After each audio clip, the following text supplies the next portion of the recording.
मेरी समझ में नहीं आती, व्यक्तिगत कैसे है प्रधानमंत्री? प्रधानमंत्री तो देश का है।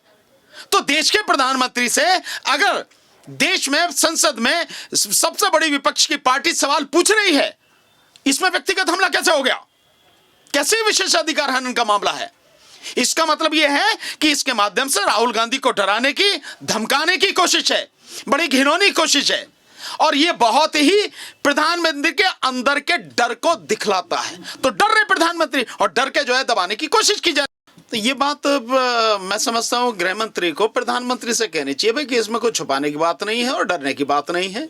तो जो सवाल देश की जनता या संसद में विपक्ष और संसद के बाहर भी लगातार विपक्ष प्रधानमंत्री से पूछ रहा है कि याराना क्या है, तो बता क्यों नहीं देते? इसमें डर क्यों रहे हो फिर आप? भाई ये तो आप ही को करना चाहिए, गृह मंत्री जी को कहना चाहिए प्रधानमंत्री से, काहे को डर रहे भाई, बता दो जो भी कुछ पूछना है, इसमें क्या है छुपाने वाली बात? डर तो वही रहे हैं ना, तो उनको कहना चाहिए। दूसरी बात यह है कि जहां तक सुप्रीम कोर्ट में है कि मामला सुप्रीम कोर्ट में है, तो मामला सुप्रीम कोर्ट में क्या है, यह भी एक डरने का, यह भी इन सवालों से बच निकलने का एक रास्ता है। और यह बात इस बात से सिद्ध हो जाती है कि जो पीआईएल सुप्रीम कोर्ट में फाइल हुई है उसमें दो बड़े सवाल हैं जिन पर अभी खामोशी है। सवाल क्या है? एक सवाल यह है कि हिंडनबर्ग रिपोर्ट के माध्यम से देश को बदनाम करने की साजिश है, और दूसरा यह है कि हिंडनबर्ग रिपोर्ट पर रोक लगाई जाए। ये दोनों बड़े महत्वपूर्ण सवाल हैं जिन पर अभी सुप्रीम कोर्ट में चर्चा नहीं है। और रिपोर्ट पर रोक लगाई जाए, ये कौन कर सकता है और ये किसकी भाषा है कि भाई ये देश को बदनाम करने की साजिश है?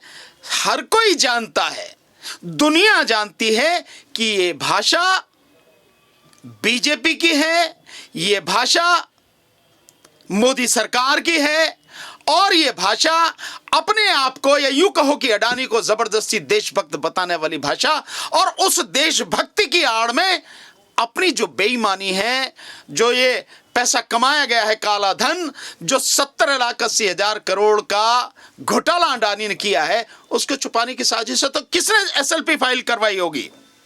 किसके माध्यम से है? जो एक मिस्टर तिवारी एडवोकेट जिन्होंने फाइल की है। इस भाषा से क्या लगता है, क्या यह सरकार द्वारा नहीं कराएगी एसएलपी फाइल?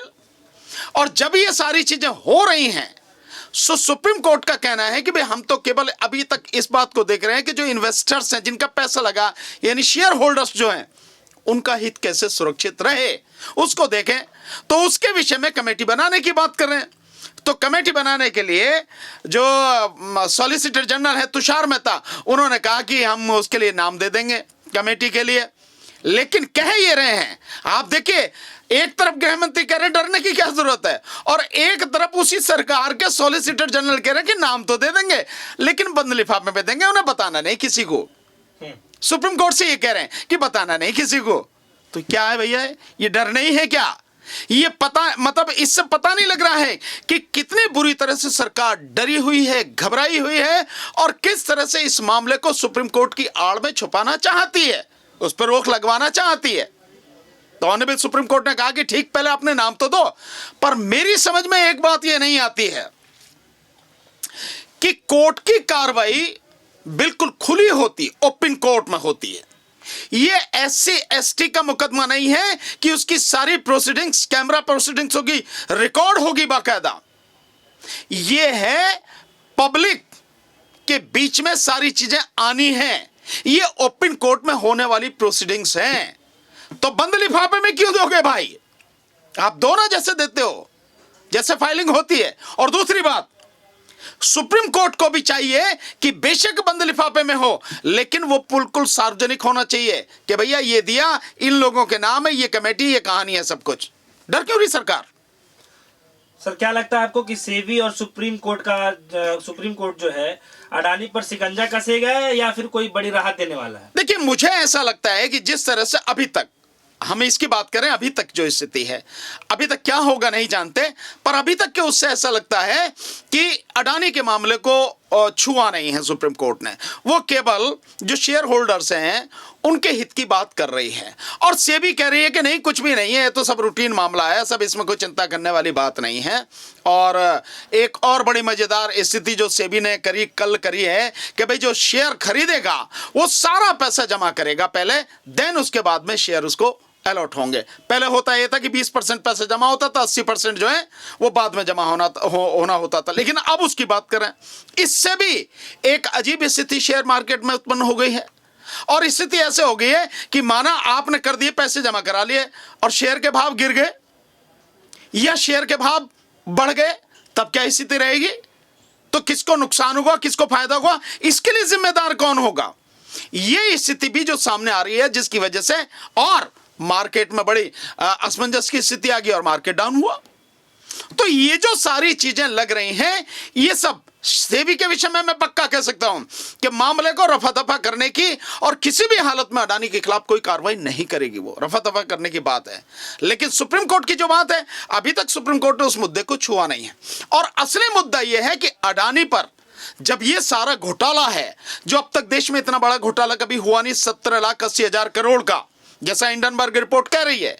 सो अगर ये स्थिति है तो सवाल जवाब ये यूं होने चाहिए, जवाब इस बात का मांगा जाना चाहिए कि देश के प्रधानमंत्री का अडानी से रिश्ता क्या है।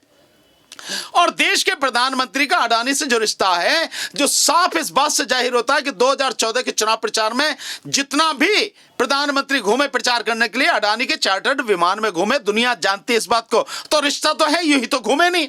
चार्टर्ड विमान में अगर कोई एक व्यक्ति घूम रहा प्रचार करते हुए, तो यूं ही तो घूम नहीं रहा। और उसके बाद सबको मालूम है कि किस किस तरह से किन किन मामलों में सरकारी जो मतलब कानून थे उनमें ढील दी गई और अडानी को पर्टिकुलर ठेका मिल जाए, चाहे वो एयरपोर्ट मिल जाए। जैसे आप देखेंगे कि ईडी का और सीबीआई का इस्तेमाल किया गया बॉम्बे एयरपोर्ट उनको देने के लिए, आप शिवाजी एयरपोर्ट देने के लिए उस सारा इस्तेमाल किया गया, जो जीवी के कंपनी से लेके मतलब उसने अपने सारे 98% शेयर एकदम उसके नाम पे कर दिया।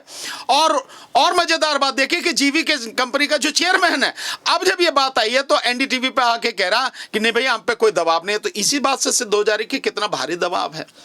तो असली चीज ये है कि सरकार के, यानी मोदी जी के, सरकार भी क्या मोदी जी के क्या रिश्ते हैं, उन रिश्तों से देश विदेश में कितना व्यापारिक लाभ हुआ, किस तरह से कानूनों में हेर फेर किया गया, तोड़ मरोड़ की गई, और कैसे अडानी को सारी चीजें मिल जाएं उसके लिए सुविधाजनक स्थिति बनाई गई। ये है असली चीज, तो ये है।